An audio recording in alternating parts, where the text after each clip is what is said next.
stuff. What? Cheers, man. Take two. Cheers, man. Cheers. Sam, cheers, man. Open that shit. Open it, man. Dude. Cheers. Golly. Oh, pakai. Just arrived at the villa. It's late.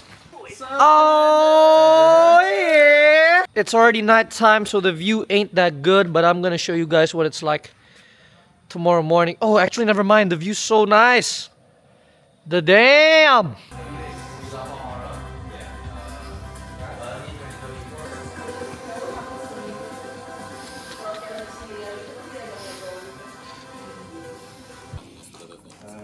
And actually, we talked We just got done working late night. Literally almost 1 a.m. Now it's time to chill. Hello, Alexis. Here we got a home theater in here. Dream Villa. Never mind, before we start watching our movie, we're gonna cook some nudes. There's 5 of us. Golly! Hey! What up? What up, man? Yeah, baby. What's up, man? You crazy? It's 1:30 a.m. We're about to eat a bunch of Indomie and watch a movie. Ghost or whiteys?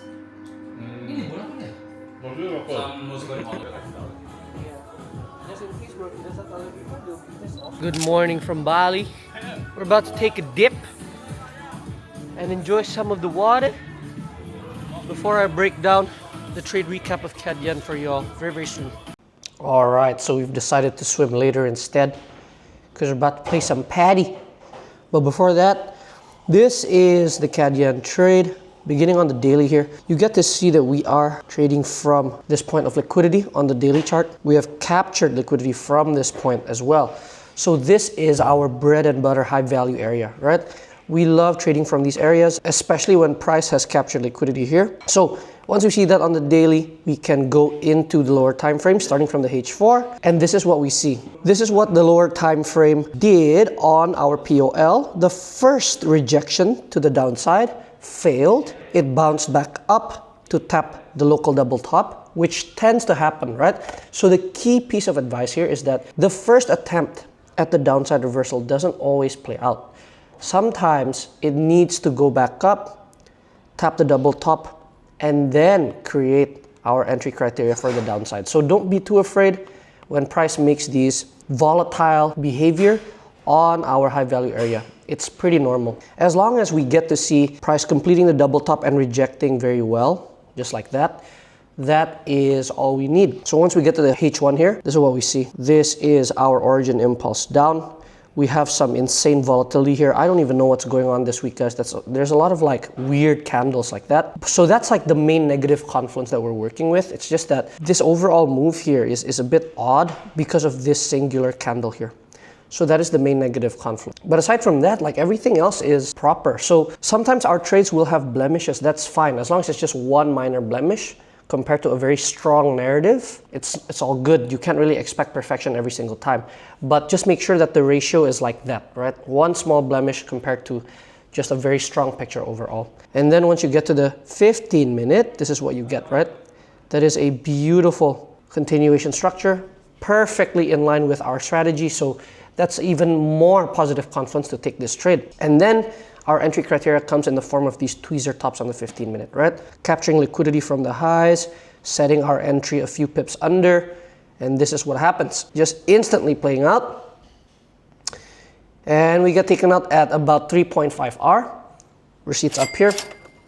And yeah, right there is our new trade on CAD yen. Honestly, this week just super volatile, very active. I usually take like what, 3 trades a week average, but this is like my 4th or my 5th actually. Guys, guess how much that car costs? Literally $2,500 for this car, right, Mickey? Yeah. Not that one. This one. This guy has a car rental business, so he bought this car for 2.5K. Tell us how you got that deal, Mickey. Jangan dong, nanti orang tahu gua modalnya berapa. It's a beautiful, beautiful day.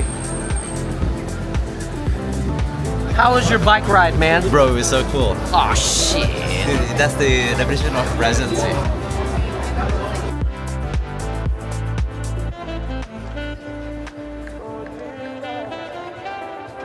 Out of 10, what do you think? What, that booty? Not the booty, the place, man.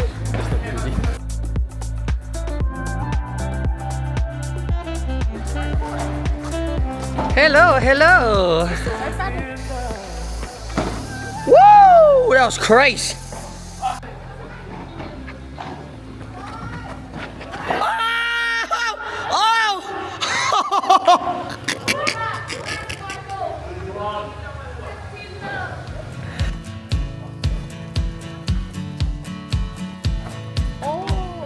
Gua bilangnya si Army-nya. Beautiful. Oh yeah. It's pool time, mate. I wanted to update you on the CAD yen trade, but it's not done yet. Right, Sam? It ain't done yet. Gotta wait. So we gon' shit. I dare you to dive in that shit for the vlog. Dive like with good form. No thanks. What about you? Dive. I'll dive, but I don't have good form. Okay, try it. Vlog, comment, Samuel's form. You ready? Alright. That's not what diving is, really. That's just a cannonball. Anybody can do that. It's called the wheel. Cut that out. Cut that out.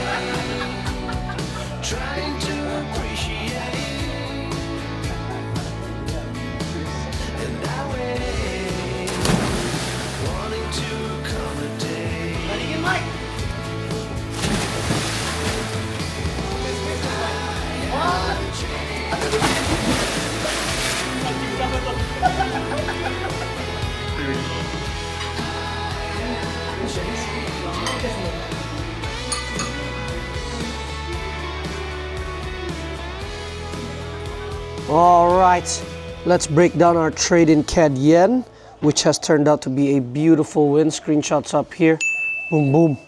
Okay, so this would have been our second trade on CAD yen for this week. As we can see here on the daily chart, the difference with the one that we took earlier in the vlog is that here we already have much more confirmation, right? Because here we have the daily, it's not a bearish engulfing candle, but it is a really nice bearish candle. And in fact, in our strategy, we like seeing this specific formation where the wick is as large as the body. It simply shows us higher bearish pressure, which is good for shorts, because during the day, this wick shows us that the candle was actually green. It was actually moving up before the sellers once again took control and pushed price all the way down here. So that's why we like this specific bearish candle formation on the daily, especially when it's rejecting from a high value area right there, our POL. And so from here, we are confident in looking for shorts on the lower time frame. So as we move into the H4 here, we indeed see a beautiful bearish engulfing candle to confirm our bearish bias, followed by our continuation structure to provide our entry, right? Because if the only thing we saw was the bearish engulfing candle, unfortunately, that's not enough for us to actually enter a trade, right? We need the follow through every single time. We need it to have a beautiful continuation structure just like that. Because if not, then this often just leads to a lot of unpredictable volatility, which is not that valuable for us. We can't really replicate anything with that over the long run. But if we pair this with a beautiful continuation like this, then yeah, that becomes a real edge. Now on the 1 hour, what do we see, right? This structure has formed MTI beautifully right there, as you can see. That's the 1, 2, 3. We see the 2 clear points on the downside as well. 1, 2, 3. And this is one of those variants where yes, the second top is a section, right? Because there's technically 2 tops there. When you see these variants, what should you do? You should actually imagine that this was actually a smaller structure that tried to play out first. See, it tried to play out. It only played out for a bit. It failed. It pushed up again to evolve into a larger structure capturing liquidity from the highs. And boom, as you can see, we played out like an absolute monster here. And obviously, as you can see also, I undershot the target by quite a lot. This would have been a max move of about like 8.7 R, which is like a monster move. But at this point, this was my TP, honestly. And so this is where I would have gotten out most of the time, if not all the time. So yeah, we just do what we can replicate, and the rest we don't really control. So you don't really need to worry about that. Honestly, that's the truth. If you try to worry about every single uptick or downtick, I think that's a really good way to like stress yourselves out. But also you stress yourself out without getting any real results either. Maybe someday you get something really good, but then the other day you'll give too much of your profits back because you don't really have a system to capture the optimal amount over time. So that's a really important piece of advice for how you manage your trades. So right now, it's already Sunday. It's the weekend. We're not trading today. We're just gonna adventure. And I'm gonna take you all to the beach. And I think that's it. Samuel, what you doing, Samuel? My weekly review. Damn. Man's working hard. Well, hardly working. I'm working hard, man. How was your week? Pretty good so far. Up 0.75%. That's solid, bro. On our ROM here. I broke even here. I still have to write something else down here. Where I got 5.5%. Monster week for me. He's blooming. That's why I'm slacking off in front of my boss this weekend. He's blooming. No, I'm not slacking off. I know you're not, bro. You're killing it.